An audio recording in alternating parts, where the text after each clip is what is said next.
મોદી આગામી 5 દિવસ ગુજરાતમાં આકાશી આફતના એંધાણ છે એટલે કે આગામી 5 દિવસ ગુજરાતમાં વાતાવરણ ધમરોળાશે અને વરસાદ ધોધમાર પડશે। ગુજરાતમાં મેઘરાજા ભૂક્કા બોલાવશે। આજે અને આવતીકાલે દક્ષિણ ગુજરાત પર વરસાદી સંકટ છે। દક્ષિણ ગુજરાતમાં ભારેથી અતિ ભારેની આગાહી પણ છે। સુરત, નવસારી, ડાંગ, વલસાડમાં અતિ ભારેનું રેડ એલર્ટ છે। આવતીકાલે મધ્ય ગુજરાત અને ઉત્તર ગુજરાતમાં પણ ધોધમારની શક્યતા।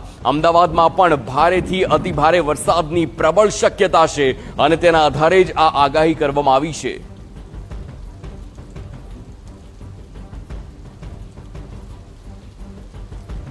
તો આ પ્રકારની આગાહી છે। આવતીકાલથી 5 દિવસ સુધી જે પ્રકારે આગાહી કરવામાં આવી છે અને સૌથી મહત્વની વાત એ છે કે ઉત્તર ગુજરાત અને મધ્ય ગુજરાત કે જ્યાં નોંધપાત્ર વરસાદ સૌરાષ્ટ્ર અને દક્ષિણની કમ્પેરિઝનમાં ઓછો છે ત્યાં પણ ભારે વરસાદની આગાહી કરવામાં આવી છે। ઉત્તરના તમામ જિલ્લા, મધ્યના તમામ જિલ્લા કે જ્યાં આવતીકાલથી વરસાદની શરૂઆત થાય તે પ્રકારની આગાહી છે। મેપના માધ્યમથી પણ આપ સમજી શકો છો કે જે પ્રકારે વરસાદની સિસ્ટમ સક્રિય થઈ રહી છે અને તેમાં પણ જે ઘાટો લાલ ભાગ છે તે જેમ જેમ આગળ વધી રહ્યો છે મોટા ભાગે ગુજરાતમાં તેની અસર થાય તે પ્રકારની શક્યતા।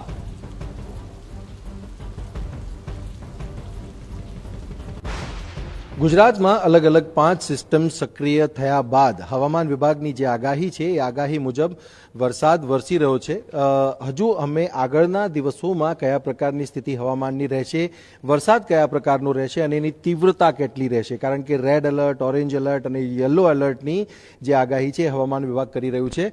આ જે ઝૂમ અર્થ એપ છે એનાથી જે સ્થિતિ છે એ સ્થિતિ અમે તમને બતાવી રહ્યા છે કે જે વરસાદ છે, વરસાદની તીવ્રતા આપ તમે જોશો તો મહારાષ્ટ્રમાં મુંબઈમાં જે સ્થિતિ છે એ સ્થિતિ તમે જુઓ તો આ જે આખો પેચ છે એ પેચ તમને રેડ દેખાઈ રહ્યો છે, યલો દેખાઈ રહ્યો છે અને જે પ્રકારની સ્થિતિ મુંબઈમાં છે, મહારાષ્ટ્રમાં છે આપણે જોઈ રહ્યા છે।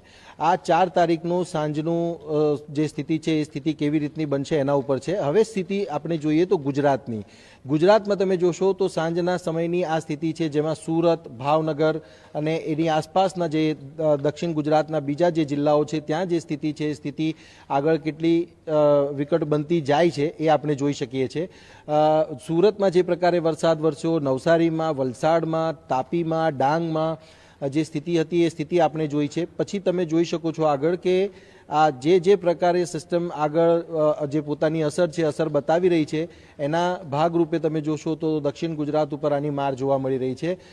એની સાથે સાથે જ જે ઉત્તર ગુજરાત છે, ઉત્તર ગુજરાતમાં પણ તમે અત્યારે જોઈ રહ્યા છો કે મહેસાણા અને એની આસપાસ એટલે કે હિંમતનગર કહો, પાટણ કહો, બનાસકાંઠા કહો, એ તરફની જે સ્થિતિ છે એ સ્થિતિ પણ આવનારા સમયમાં વિકટ બનતી દેખાય છે। એટલે હવામાન વિભાગ જે આગાહી કરી રહ્યું છે એ પ્રમાણે અને સાથે જ સાથે આ ઝૂમ અર્થને જે એપ છે એના મુજબ ગુજરાતમાં હજી આવનારો સમય મુશ્કેલી ભર્યો બની શકે છે। માંગરોળની સ્થિતિ આપણે જોઈ છે કે 700 મિલીમીટર વરસાદ અત્યાર સુધીનો જે છેલ્લા 24 કલાક કહીએ એ દરમિયાન સુધીમાં જે વરસી ગયો છે, ત્યારે બીજા પણ જે જિલ્લાઓ છે જિલ્લાઓમાં સ્થિતિ કેટલી વણસી શકે છે એને લઈને તંત્ર તો તૈયાર છે જ, સાથે સાથે જે વરસાદ છે એ વરસાદને કારણે જે સ્થાનિકો છે ક્યાંક માઇગ્રેશન કરવાની સ્થિતિની જરૂર પડે તો ત્યાં પણ એના માટેની તૈયારીઓ તંત્ર દ્વારા છે। એનડીઆરએફ, એસડીઆરએફની ટીમો પણ તૈનાતી કરી દેવામાં આવી છે અને આ સ્થિતિ છે ગુજરાતની કે જ્યાં હજુ આવનારા સમયમાં વરસાદ વરસી શકે છે। કેમેરામેન દિવ્યાંગ ભાવસાર સાથે સચિન પાટીલ, TV9 અમદાવાદ। તો આપણે જોયું કે કેવી રીતે વરસાદની આગાહી છે તે સીધી જ મહારાષ્ટ્રથી લઈને ઉત્તર ગુજરાત સુધીની દેખાવામાં આવી રહી છે। મહારાષ્ટ્રની અસર દક્ષિણમાં, દક્ષિણની અસર મધ્યમાં અને મધ્યની અસર ધીમે ધીમે તરીને ઉપર જઈ રહી છે એટલે કે ઉત્તર ગુજરાતમાં પણ હવે તેની અસર ધીરે રહીને આવશે તેવી પૂરી શક્યતા।